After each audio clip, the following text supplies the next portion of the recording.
Hey, I'm Steve Volkers, and it is the next month, and we started talking about sort of financials and what's going on in the real estate market in West Michigan, but also sort of nationally what's playing out, which then becomes local.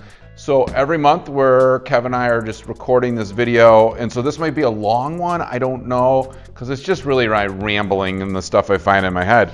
Just it's about the finances this time, about what's happening in the marketplace. So I've got a couple stories, data to back that up. Last month, if you missed it, we did talk about sort of the inventory shortage and where I felt that was coming from. Mostly it was based on new construction, right? So there's a new construction lack with supply chain issues and just costs. So we talked about that.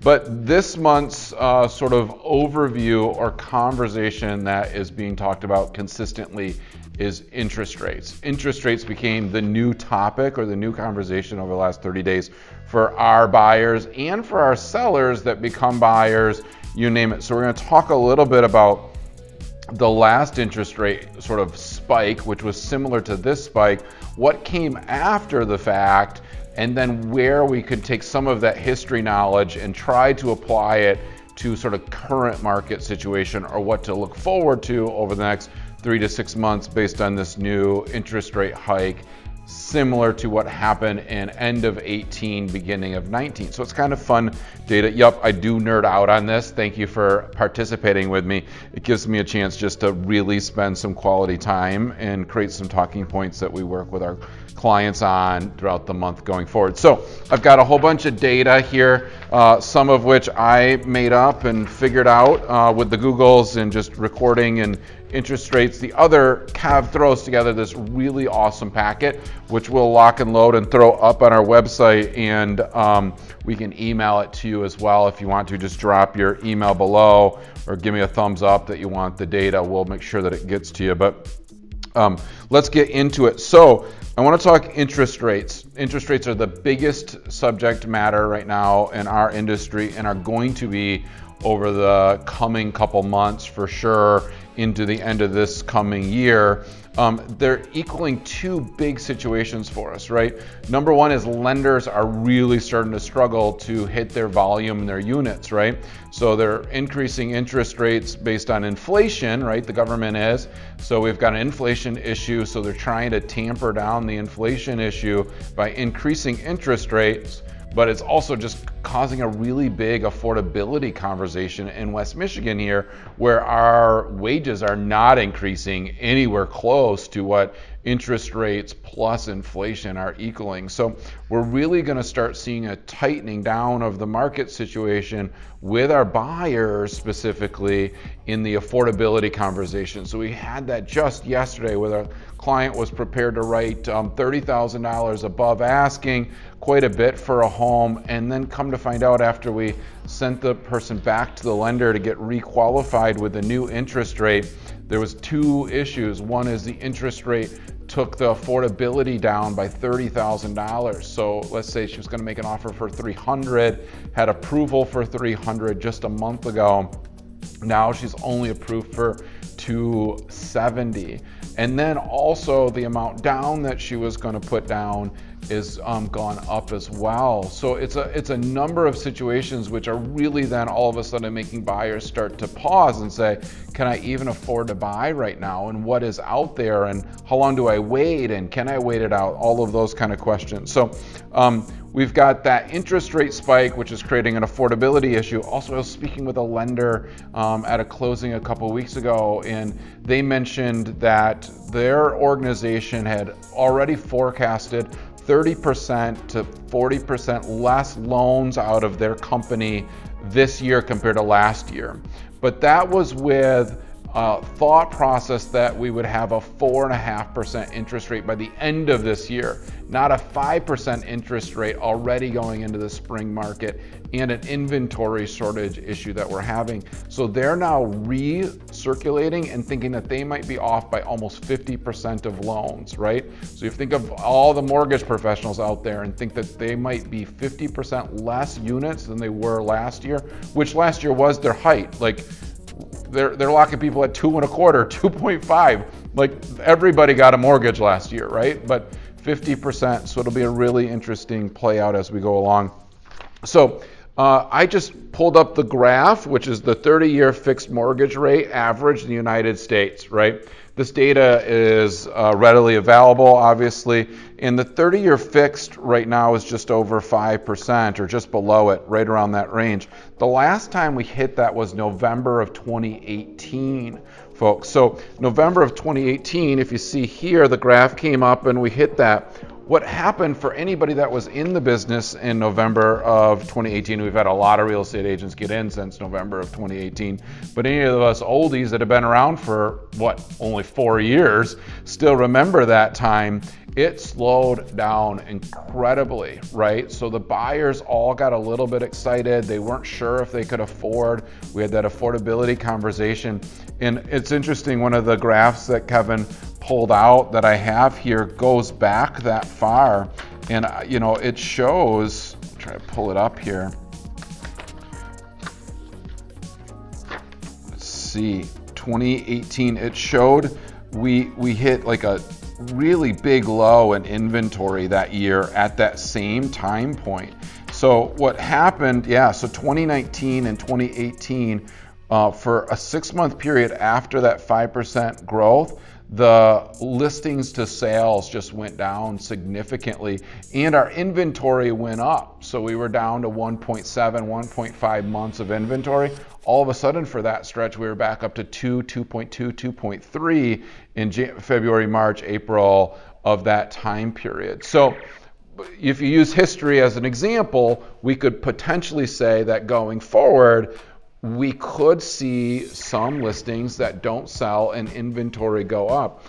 Just this weekend, we're hearing of that situation, right? Where there's only 6 offers on a house, or only 5 offers on a house, or they had the deadline of Monday offers due, and they hadn't gotten any, and the offer due point was 5 o'clock, and at 4:45, the agent's calling everybody saying, I don't have an offer. Like, what's going on? Like, why don't I have an offer? And so I think buyers are really not sure what to do at this very moment. Do they hold out for interest rates coming down? Probably not the smartest move, but there is going to be a push to pull of like, how much more should we pay for a house? At what point are we overpaying, or have we reached this point where we're going to plateau for a little while?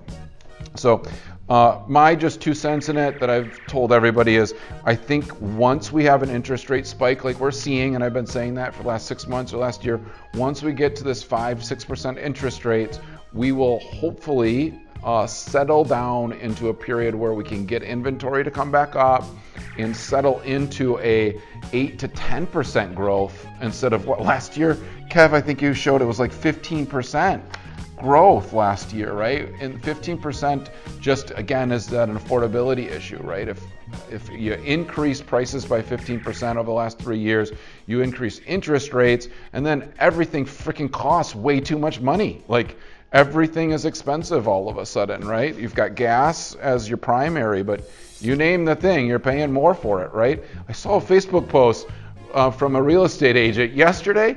They got vanilla, pure vanilla, locked up at Meijer's. It's $25 for a little pure vanilla. They got it locked in a case, right? So things are expensive. So anyways, what's going to happen? We'll hopefully see some inventory increase, maybe, or just a stabilizing of pricing that we're not needing to do, 10, 20% above just to get the house. This is fun data, folks. We'll throw this stuff up. It's just some key pointers, right? One is last month we were 125 units off. So even the stuff I'm talking about, we're still in an inventory shortage, right? So there's still a supply and demand. Prices are still going to increase till the point where the demand and the supply sort of even out. We're nowhere near that. So all the agents that post, prices are going to increase by now. That's true. They are. I'm just telling you there's going to be some leveling out, in my opinion, as we go along.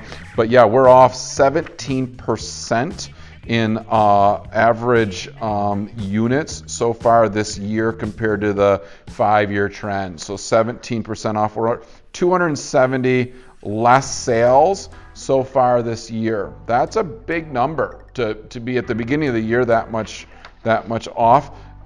The interesting part is anybody that's making money on volume is not hurting themselves. The volume actually is up, which is the amount of money paid, right? So you've got units and volume. Units are one house, two house, three house. Volume is the total of 100,000 or 200,000 or 300,000 for that house.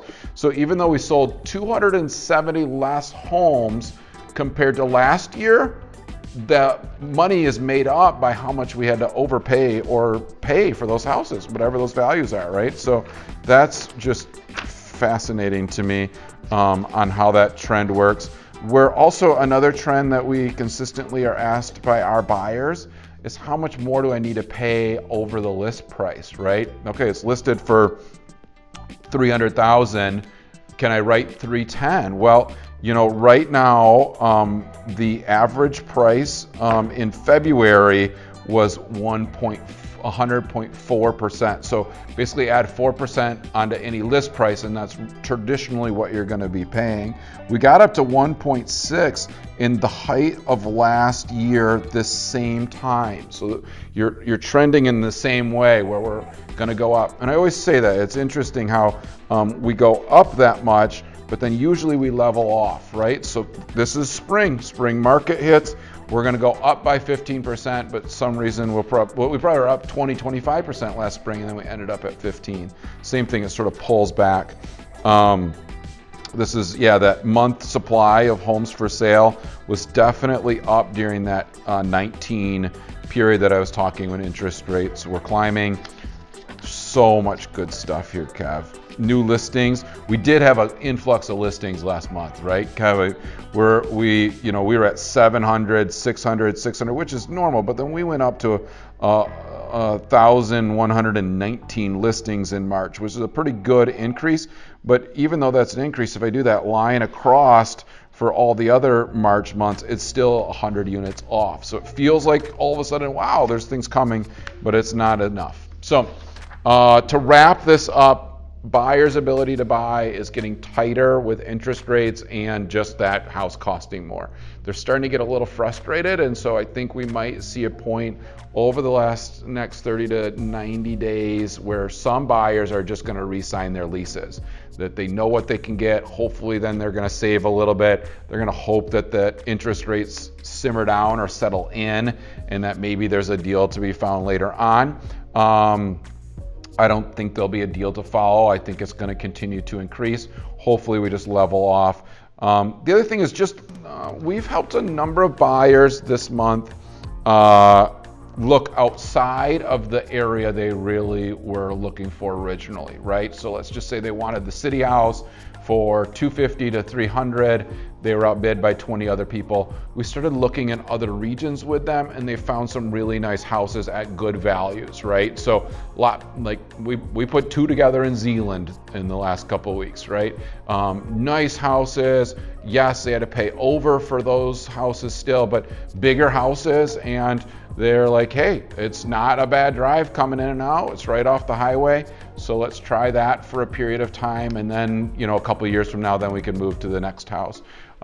Listings. I talked to Paul from our brokerage just this morning, and I told him, hey, if you've got a listing coming, put it on the market soon.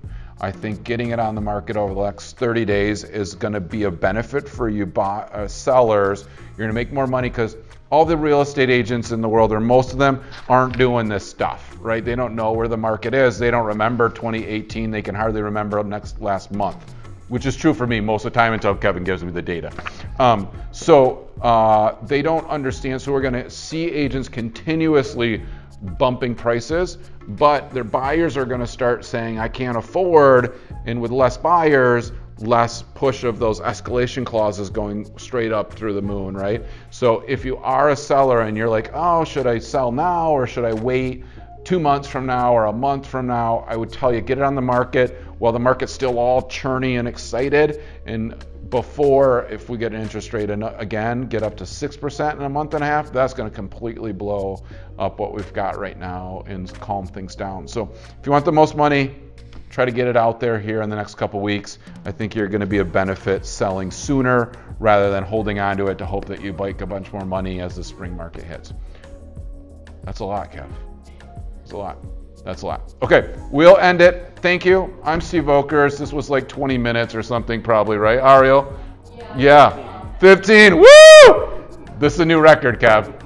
I'm still jabbering. Thank you for tuning in. If you made it all 15 minutes, I'm proud of you. I don't know if I would. Thank you. See ya.